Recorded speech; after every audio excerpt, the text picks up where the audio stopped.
From the Oklahoma newsroom, it's time for Thunder Thursday. I'm Jenny Carlson here in the studio with part of our Thunder coverage team back from Houston finally. Barry Trammell, Brett Dawson. Guys, obviously season is over. Exit interviews for the Thunder on Wednesday, so it's time to do our exit interviews and talk about this season, wrap it up, and look ahead to the offseason. Brett, let's start with this. How are we to view this season?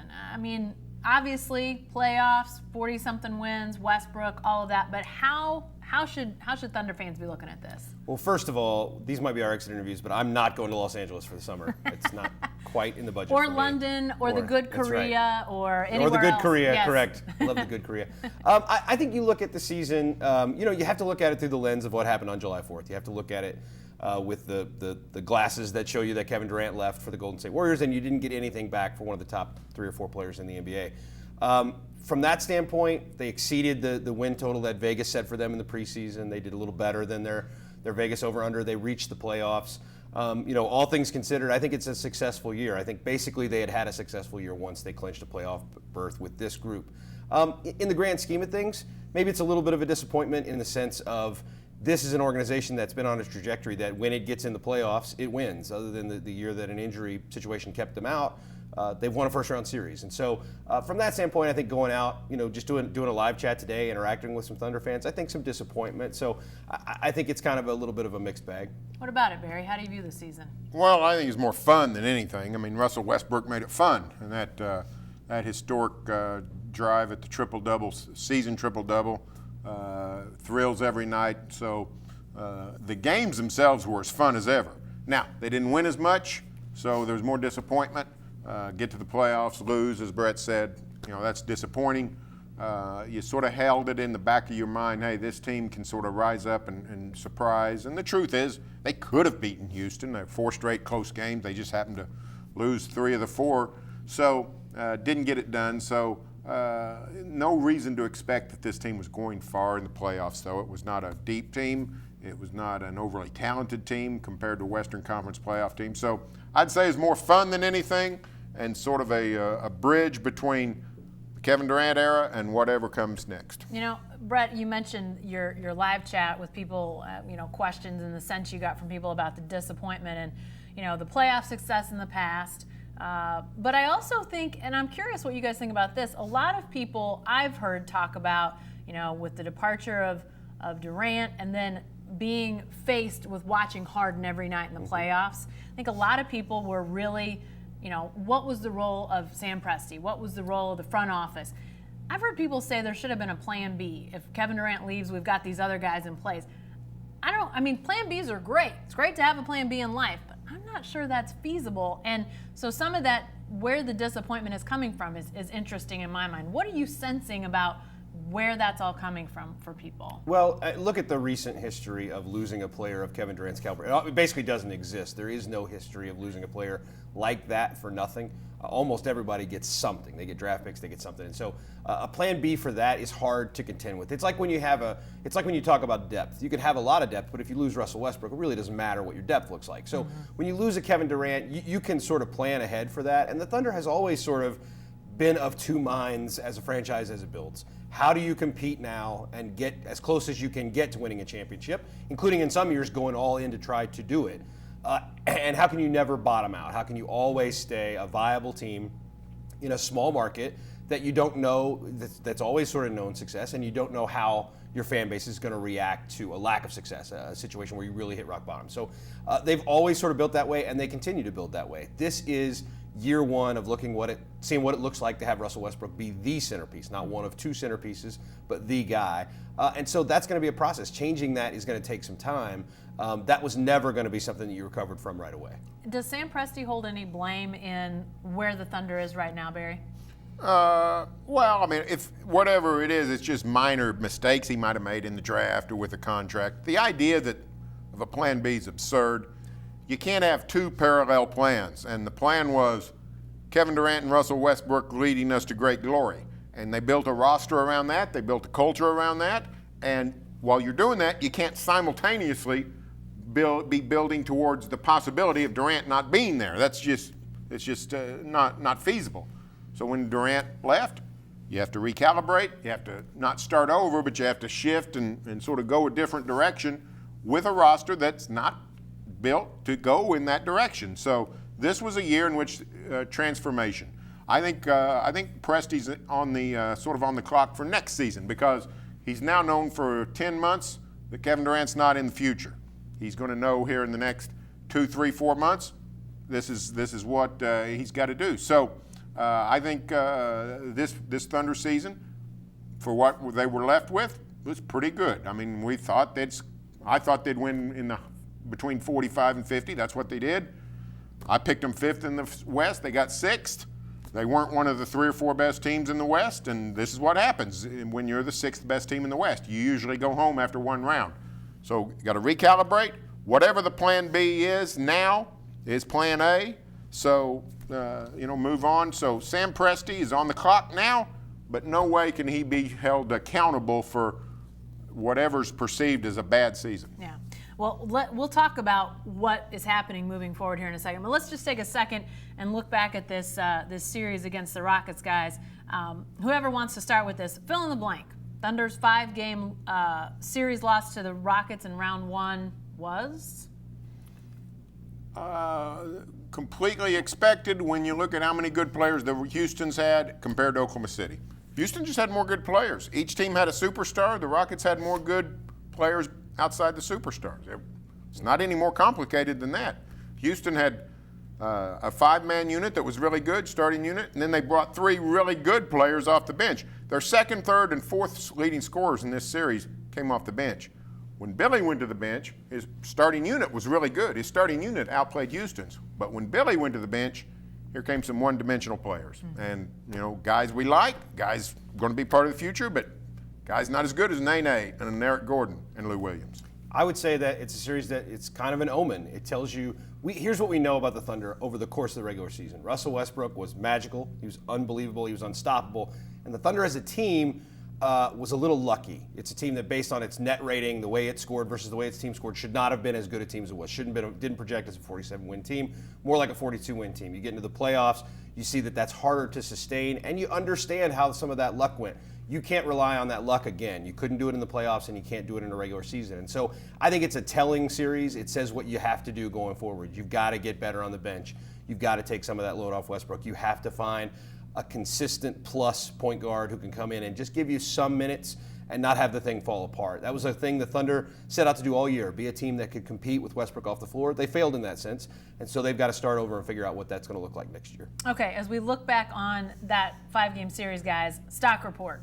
Whose stock went up? Whose stock went down? Brett, we'll start with you. Andre Robertson's soared. I mean, despite the fact that he couldn't make a free throw in the playoffs, and that's something that's going to, as he said, haunt him into the summer, he was great. His defense was really good. People, again, the one argument I don't want to hear is James Harden scored this many points, so how good is Andre Robertson's defense really?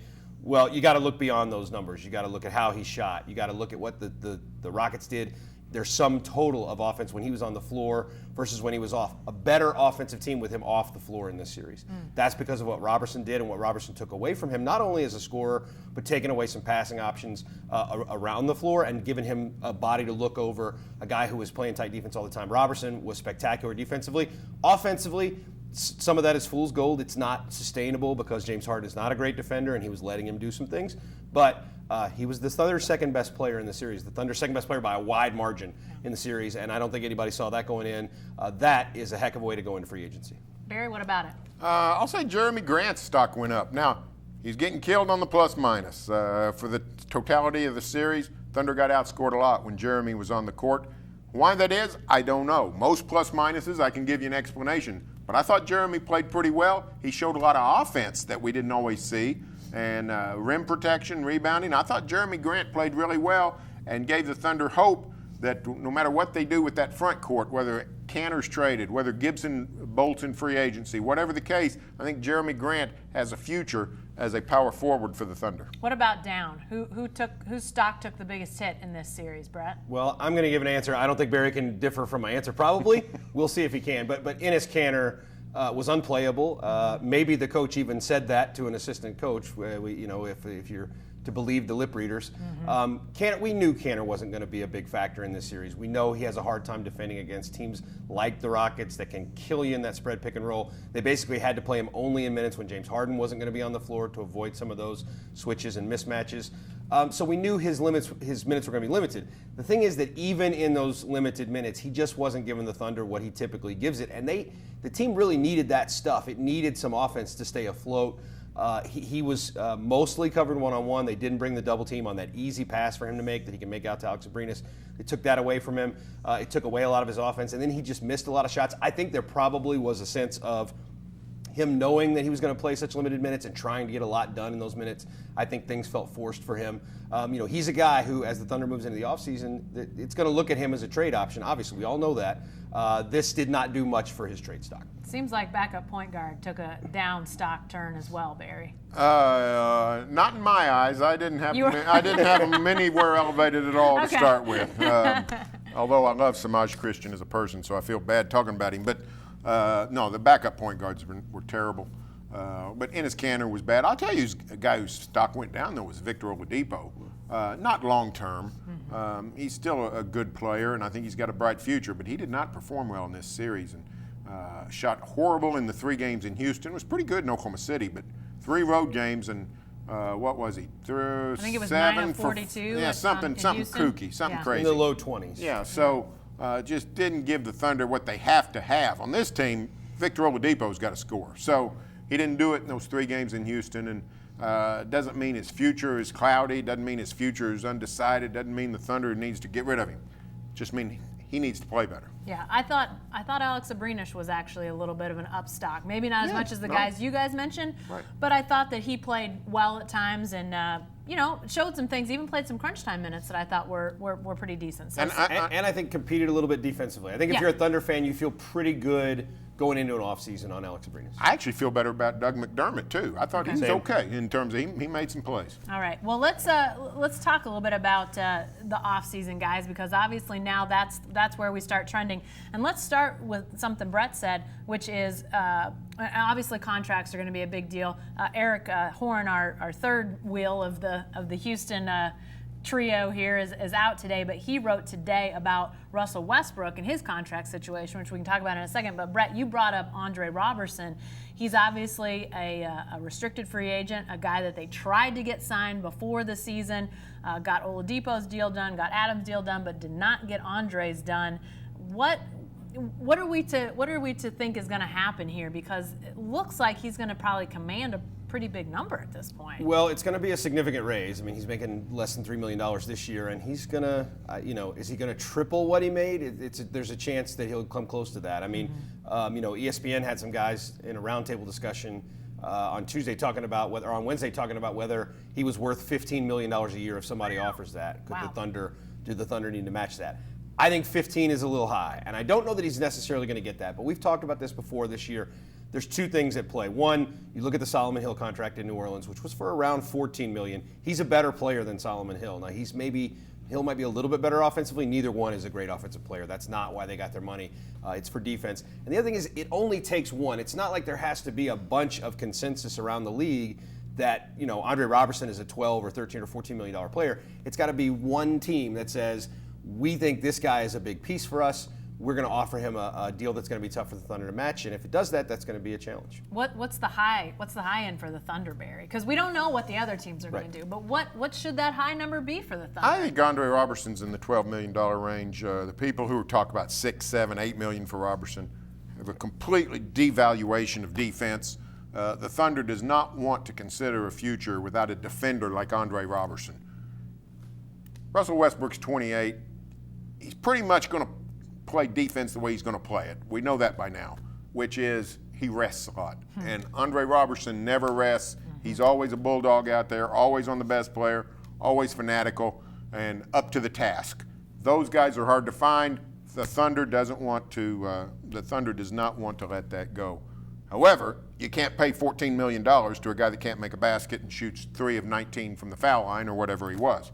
So it's going to be dicey, but I think Andre Robertson's going to be hard to replace. If you let him go, he's going to be almost impossible to replace. Okay, so if Andre Robertson is not on this team, There's some other guys that are question marks as well. You listen to Nick Collison talk. He says he wants to play another year, but didn't really sound hopeful to stay in Oklahoma City.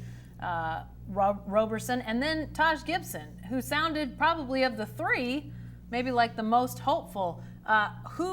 Brett, in your mind, who's the most likely to still be of those three a member of this team come next year? I still think Robertson's the most likely guy because that's a controllable situation. You can match that offer and he has to stay.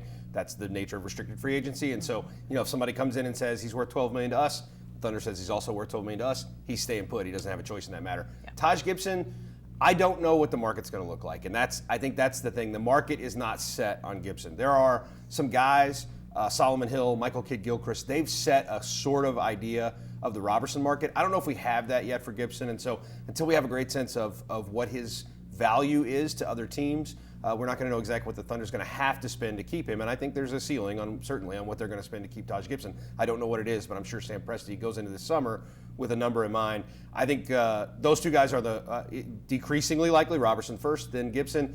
Collison, I think, is tough. He didn't play. He played in 20 games. I don't know that there's room for him if he wants to be a player and wants to be in a place where he can see some minutes next year. What about it, Barry? Do you feel like Gibson, do you feel like he'll be back? Maybe not in the order of who's most likely to be back, but do you think Gibson will be back? Here's the Thunder's problem. In a league that's getting smaller, the Thunder has a logjam of interior players. They got the Thunder's basic problem is of their 9 best players, 5 of them are interior players, or maybe 10, maybe 5 of 10 if it's a bonus wherever you put him. That's too many. They got to reduce the number of interior players that they've got. Now, that means if they're able to trade Cantor for some wing help, well then you're down to 4 interior players and you got a good balance. But if you still have Cantor, I don't know how you can keep Taj Gibson. The good thing about keeping Taj Gibson is the Thunder will not have a lot of room for free agents. They won't have a lot of salary cap flexibility to go sign a free agent. Their free agent might be their own guys, Robertson and Gibson. So plus Taj is just such a great leader and such a solid personality. I think he really helps on this team. Nick Collison, everybody loves his Uncle Nick, but the truth of the matter is he got to Kansas in 1999. That's a long time ago. He really can't play anymore. He played a few games late in the season. Fans got all fired up. He had a couple of flurries where he did a lot of things. But the truth is, Nick can't move like he used to. I don't think he can help the Thunder anymore. I don't know who he can help. I think it's probably time for Collison to start transitioning into his next phase of basketball. I think Taj would be pretty important in terms of a locker room presence. But if Cantor's on the team, I don't see any way that Taj can be on the team. I think Nick Collison's playing next year for the San Antonio Spurs. How about that? All right, bold prediction. I think somebody will take him as a locker room guy, and that seems like a possibility. Okay, guys, let me remind you, you're watching Thunder Thursday. We're rewinding on the series against the Rockets. We're winding on the season, talking about the offseason, what's to come, guys. I mentioned earlier Russell Westbrook and his contract situation. He's signed through this next year. When he did that deal a year ago, that got him through this next season. But through the collective bargaining agreement, he can sign a much bigger deal with the Thunder right now that will give him more money, more stability. Is he going to do it, Barry? I would guess yes. I don't know, but my guess is Russell would make history as the first recipient of this mega contract. What are we calling this contract? Designated player exception. It needs a name. The DPE. If he'll sign it, it'll be the Russell Westbrook contract. Yeah, there you go, Russ. All you got to do is sign it, and we'll name the contract after you, the DPE, the designated player. But he can sign a 5-year deal, which is an extension of another, so he could basically a 6-year contract. So my guess is he'd do it, but I'm really out of. That's not a prediction.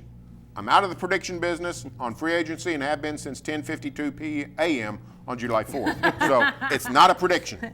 Yeah, right. And Westbrook, obviously, he's not telling the media a whole heck of a lot of anything, Brett, but he definitely said in the exit interviews that, season, he was focused on that. Now, obviously, he and wife Nina are getting ready to have a baby, so he's got some personal stuff to attend to now.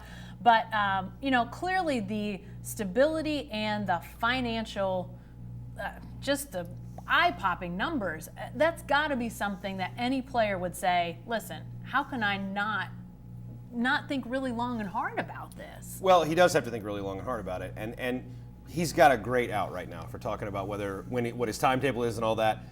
Welcoming a son is a pretty good out. It's a pretty good thing to say, look, I'm not going to worry about this until that's taken care of. That's fair. The thing about that extension is he can sign the same extension the next year with the Thunder. The Thunder can offer more years, can offer more money than anybody else, but he doesn't have to do it this year. There's no ticking clock on him signing that extension. He can go back and do it again next summer. So he's got the option, if he wants, to sit back, see what Sam Presti can do in this offseason about addressing some of these concerns that we're talking about, that he has as well. He has some concerns about what they are as a team. He's going to see what they can do. He can lay back and decide, is that something I want to do next year? And then if not, if he doesn't sign it, then you get into a whole thing next fall about what's his level of commitment to signing it ultimately, and whether you have to ultimately think about trading Russell Westbrook, which is the doomsday scenario that you don't want to think too much about. But it's something that if it gets through this summer without it, that's when you have to turn your thought at least to that discussion. Yeah, that becomes more of an option. Before we talk any more about off-season needs, because we do want to talk about that before we finish up today, Westbrook, the season of Westbrook, the season of Russ, whatever you want to call it, moments that stand out. Brett, what stands out to you about games, moments, I don't know, whatever just sort of is in your mind's eye about this guy this year? I think for most people, the Denver game will be the one that sort of, it's the one where he clinches, he gets the 42nd triple-double on the assist to Samaje Christian. What a trivia answer that is going to be. He gets the 50-point triple-double on the game-winning three-pointer, knocks Denver out of the playoffs. To me, though, the game I'm going to remember, I wasn't at that Denver game, Eric was there. The game to me that stands out where I just thought, in this season of Westbrook, where he had complete control of a game and it was really so spectacular to watch, was in Boston. His second of two really great games against Boston without Victor Oladipo. Just complete control of the game. He makes the late three-pointers. He's kind of strutting down the sideline, just stunning a Boston crowd that was, kind of not as friendly to him as some of the other crowds were this year. But those are the things I'm going to remember. I'm going to remember mostly road games because the crowd reaction to him was so spectacular to see. Sometimes they loved him, sometimes they hated him. Never really anything in between. There was always noise anytime Westbrook was doing anything, and that really was Westbrook's season. Noise in whatever he did. It was his year, and it's going to be something I don't think any of us is ever going to forget. Barry? I might, Denver, of course, pops up, but I'll go back to the Houston game here, and I'm going to be lost on whether it's November, December. It runs together, but the game, I don't know that his numbers were spectacular, but Russ gets the dunk the driving dunk in the last 10 seconds and seals the win. And for ever how many years, 8 years around here, we came to rely on Kevin Durant taking the last shot, making it, not making it. Everybody talks about Russ as alpha dog, but for 8 years, Russell Westbrook sort of stood by and let Kevin Durant have the spotlight in crunch time. And here came a big game against the Rockets, and things are tough, and Thunder looks like they might let it slip away, and Russ gets the ball, and zip, he goes in and dunks on the Rockets and wins the game. And that was sort of a portend of what was to come, which was all those great finishes, which he became such a closer that really was superior to anything Durant ever did, and Durant did a lot of great closing. So Westbrook, to me, the Oscar Robertson, the leading the league in scoring, all those things were great, but the way he answered the bell in crunch time was phenomenal. And I know I asked the question to pinpoint games and moments for Westbrook, but to me the thing that I keep thinking about, yes, we saw him wear down in that fourth quarter of Game 5 down in Houston, but how many times did you sort of say to yourself, how can he keep this up? Yep. After a month, 2 months, to the All-Star break, you just kept thinking, surely the mental, physical nature of what he's doing is going to wear him down.